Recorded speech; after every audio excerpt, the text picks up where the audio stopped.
ঘেটে গেছে মান সম্মান বোধ। ইস্টবেঙ্গল ফ্যানদের সামগ্রিকভাবে মান সম্মান বোধটা একটু ঘেটে গেছে। আমি কয়েকদিন আগে একটা অডিও প্রকাশ করেছিলাম ইস্টবেঙ্গল ফ্যানদের ইনটলারেন্স নিয়ে।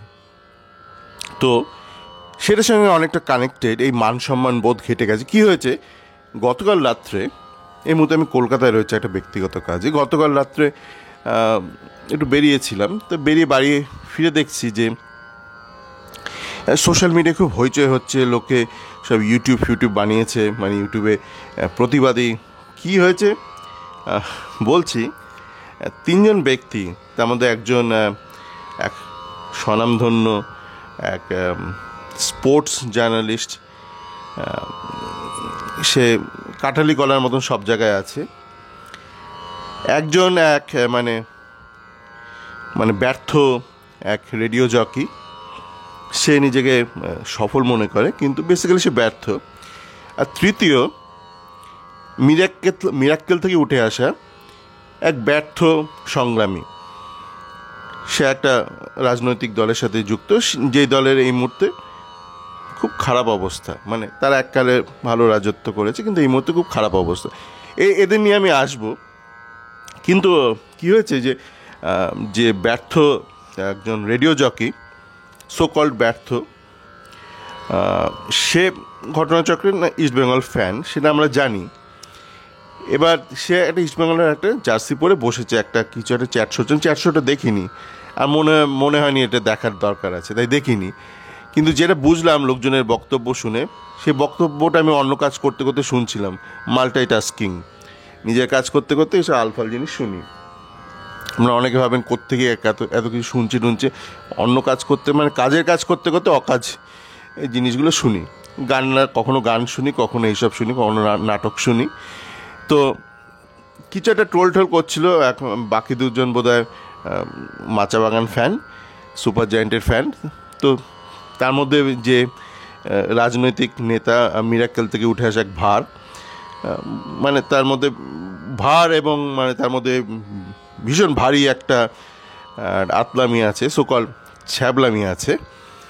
তো সেই ছ্যাবলা মিরাক্কেলের ভার, সে নাকি একটা বার্নলের মলম ফলম নিয়ে তার জার্সিতে লাগিয়ে দিচ্ছে, যে ব্যর্থ রেডিও জকির ইস্টবেঙ্গলের জার্সিতে লাগিয়ে দিই। সেই নিয়ে খুব হইচই করে উঠছে, বদলা নেব, মনে রাখবো, এইসব ভীষণ লেখালেখি হচ্ছে। তো এখানে না একটা মান সম্মান বোধের একটা সমস্যা আছে।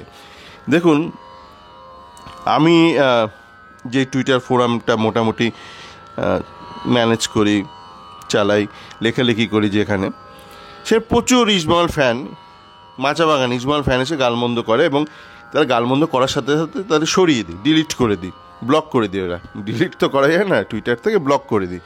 কেননা ওই ফোরামটা খোলা হয়েছে যাতে লোকে এসে তর্ক বিতর্ক করতে পারে। এবং আমি তর্ক বিতর্ক ক্ষেত্রে একটা মানুষের একটা সোশ্যাল বিহেভিয়ার লক্ষ্য করেছি, যে আপনি ধরুন সামনাসামনি বসে কারোর সাথে যে কোনো বিষয় নিয়ে তর্ক করছেন, সে আপনি মোদি বলুন, দিদি বলুন, ভ্লাদিমির পুতিন বলুন, যে কোনো বিষয় নিয়ে তর্ক করতেই পারেন।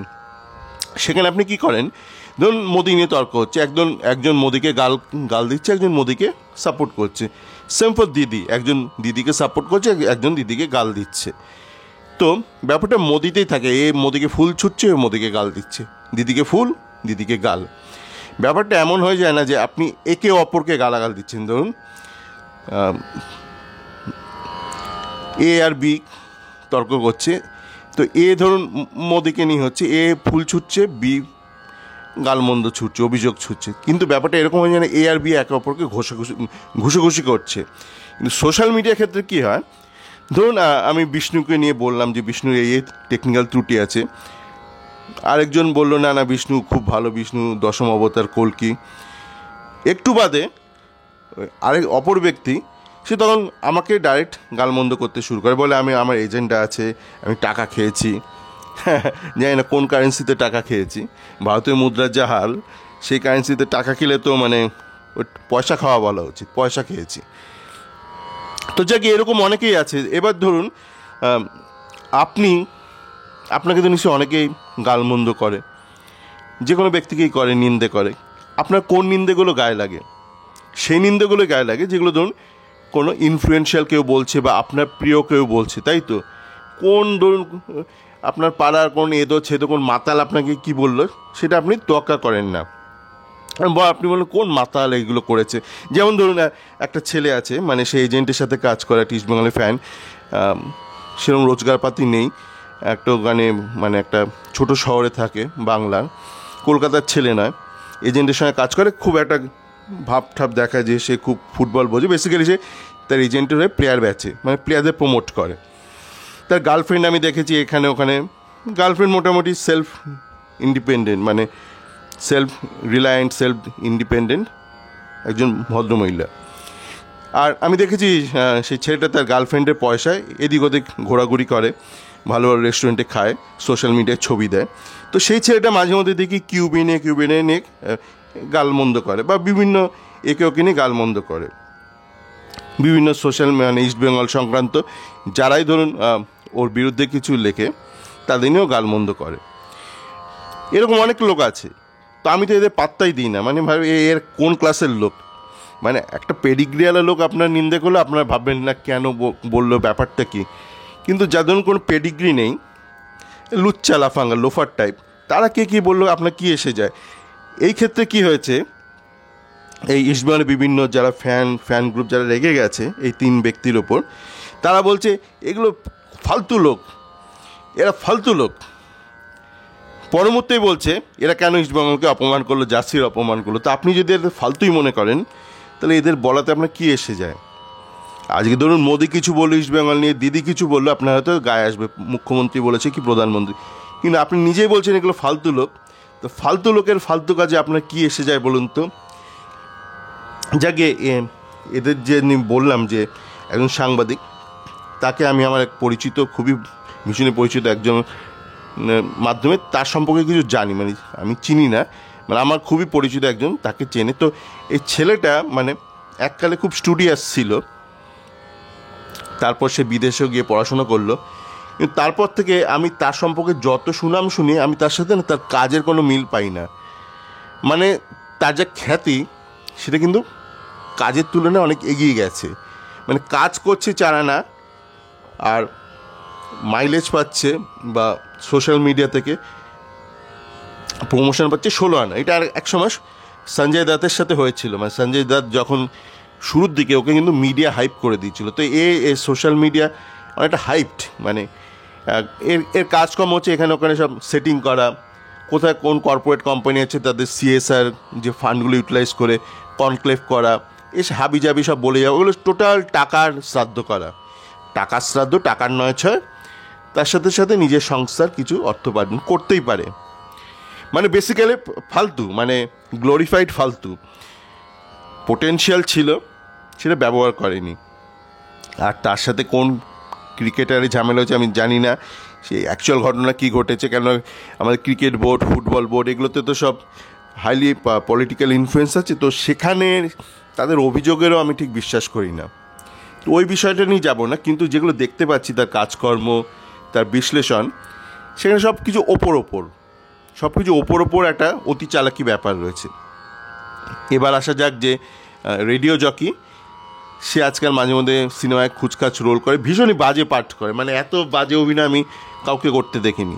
মানে ওর থেকে শিশু চরিত্ররা ভালো অভিনয় করে, মানে একদম গলাটা বিচ্ছিরি, কণ্ঠস্বর একদম বিচ্ছিরি, মানে জানি না কী করে রেডিও জকিতে চান্স পেলো। দেখলে একটা লোফার মনে হয়, চ্যাংড়া ছেলে, পাড়ার চ্যাংড়া ছেলে, যাদের ধরুন একটু যারা ঠিকঠাক মেয়ে তারা পাত্তাও দেয় না, এমন চ্যাংড়া দেখতে। তো ওরকমই সে নাকি খুব হাইফাই, জানি না তার রেডিও প্রোগ্রাম ট্যাক্সিওয়ালারাও শোনে কি না জানি না। থার্ড পড়ে রইল ওই একজন যে কমেডিয়ান, সে উঠে এসে মিরাক্কেল থেকে, আমার তাকে মিরাক্কেল থেকে দেখেছি, এমন কিছু তাকে আমার ইন্টেলেকচুয়াল মনে হয়নি। সে দাড়ি ঠাড়ি রেখে নিজেকে একটু ইন্টেলেকচুয়াল মনে করে, কিন্তু সে হচ্ছে তাদের প্রতিনিধি যারা মনে করে তারা সব জানে, পৃথিবীর সবাই ভুলভাল জানে, পৃথিবীর সবারকে বদলানো উচিত, কিন্তু মানে তাদের ভোট পার্সেন্টেজ বদলায় না, এবং আগামী দিনে বদলাবেও না। কেননা আমি দেখেছি এই ছেলে মেয়েগুলো এরা খুব এডুকেটেড, মানে এই নিয়ে অনেক আলোচনা আমি দেখছি, কিন্তু it's not, they are just formally educated, they are not educated about life, about realities. Practical knowledge এদের খুবই কম, এই জন্য এরা কিন্তু পলিটিক্যালিও মার খাচ্ছে। এবং দেখুন এই কাজকর্মগুলোই দেখুন, মানে দরকার ছিল না, না আপনি ফালতু হন যাই হন, মানে অহেতুক এইসব করার দরকার ছিল না। তো এইসব মানে একটা ফেসবুক পার্টির প্রতিনিধি, মানে যোগ্য প্রতিনিধি হিসেবেই তাকে আমরা ভেবে নিতে পারি। তো এটাই বলার ছিল যে আপনি যদি মনে করেন যে কেউ ফালতু, তাহলে তার ফালতু কাজ নিয়ে আপনার এতটা মানে এক্সাইটেড হওয়া উচিত ছিল না। আজকে সকালে উঠে একটা পরিচিত একটা ছেলে, মানে সে ভালো চাকরি করছে, MBA, মানে বলছে দাদা একে আমি করবো সেই করবো, বাট রাখতো যাতে ফালতু কাজকর্ম এরকম। আমি প্রত্যেকে বলবো এইসব নিয়ে বিচলিত হবেন না। আপনার ইস্টবেঙ্গল ভোগে গেছে সাময়িকভাবে, সেখানে নজরটা দিন। আপনার ম্যানেজমেন্ট, ক্লাব এবং ইনভেস্টার এমন একজনকে কোচ করে নিয়ে এসছে যার কোচিংয়ের কোনো এক্সপিরিয়েন্স নেই, ভারতের বাইরে তাকে কেউ কোনো দিন কোচ হিসেবে নেয়নি।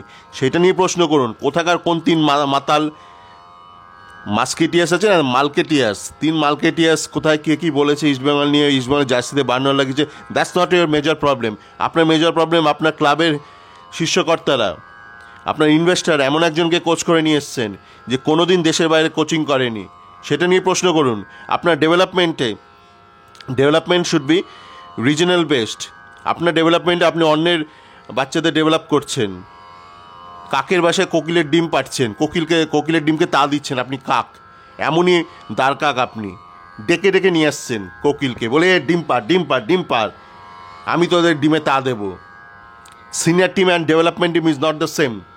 সিনিয়র টিমের ক্ষেত্রে আমি আবারও বলছি, আপনি কেরালার শ্রেষ্ঠ প্লেয়ারদের নিয়ে আসুন, ন্যাশনাল টিমে থাকা প্রত্যেকটা অবাঙালি ছেলেকে নিয়ে আসুন, কেউ মানা করবে না। কিন্তু ডেভেলপমেন্টের ক্ষেত্রে প্রত্যেকটা জোনে নিজস্ব ডেভেলপমেন্ট করার দায়িত্ব আছে। কেরালা ব্লাস্টার্সের দায়িত্ব কেরালার ছেলেদের ডেভেলপ করা, ইস্টবেঙ্গলের দায়িত্ব বাংলার ছেলেদের ডেভেলপ করা। তারপর তারা আইএসএলে ঢুকবে কি ঢুকবে না সেটা অন্য ব্যাপার, কিন্তু ডেভেলপ করার দায়িত্বটা তার। আজকে যদি মমতা ব্যানার্জি ক্লাস 5-এ বাংলার ছেলেদের না ঢুকিয়ে সমস্ত কেরালার ছেলেদের ট্রাক বোঝাই করে নিয়ে আসতো, বলতো ভাই তোদের এখানে রাখবো, এসি বাড়িতে রাখবো, প্রোটিন পাউডার খাওয়াবো, ভালো কোচিং দেওয়াবো, তোরা আমার এখানে পড়ে যায়, আপনার ভালো লাগতো? আপনি যে শুনছেন, আপনি হয়তো মানে স্কুলেই ভর্তি হতে পারতেন না, ক্লাস 8 পেরোতে পারতেন না, ক্লাস 11, 12 সমস্ত কলেজ ভরে দিত কেরালার ছেলেদের দিয়ে, আয় এখানে পড়ে যা। আমরা তো ইন্ডিয়া, আমরা তো ভারত, বাংলা নিয়ে কেন ভাববো? ব্যাপারটা তাই নয়। প্রফেশনাল লেভেলে একটা চাকরির ক্ষেত্রে একটা ইকুয়াল অপরচুনিটি থাকা উচিত সমস্ত ভারতীয়র ক্ষেত্রে। কিন্তু আপনি যখন একটা ডেভেলপ করছেন, একটা schooling system, it has to be local based.